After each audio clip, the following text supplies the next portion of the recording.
تدویتن گنه تا جو خطبه بو خطبه جیب چن و 3 روزا زیده جی. گوی خوب دا گودنا پیغمبری علیه الصلاة والسلام دمید بیجد إذا كان يوم الجمعة فاغتسل الرجل وغسل رأسه. بجد هگر بی روزا خطبه ظلام خوب شد هر واسا سر خوجی بشد ثم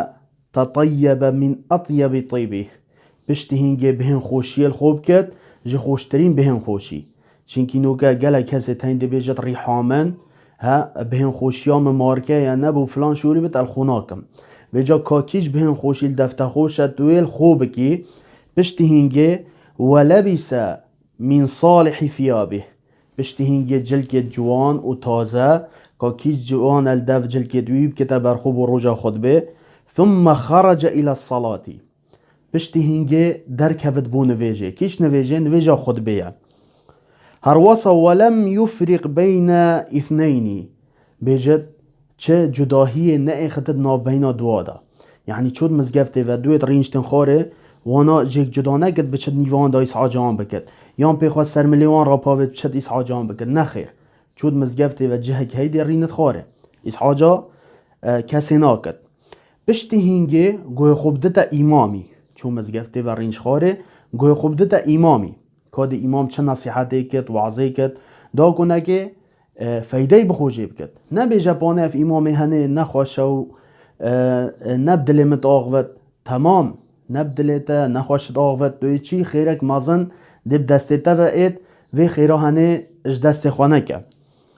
پیغمبرت بیجد غفر له من الجمعة الى الجمعة و زیادة 3 ایام بیجد الجمعه بو جمعه گنه توی جید چند و هر واسا 3 روزا زیده جی یعنی الجمعه بو جمعه اش اینی بو اینی ام چند گنه هات کن ها ام چند گنه هات کن بار که ام هکر حساب بکن دلمه دش من رجبت بله وی کار ساناهی روزا خود به تو سر خول مال بشوی تو ریح الخوب کی تو درکوی بو مزگفته تو ایس عاجا چه کسی نکی گوی خوب بده امامی خطبه بو خطبه ده گنه تجه چند و 3 روزا زیده جی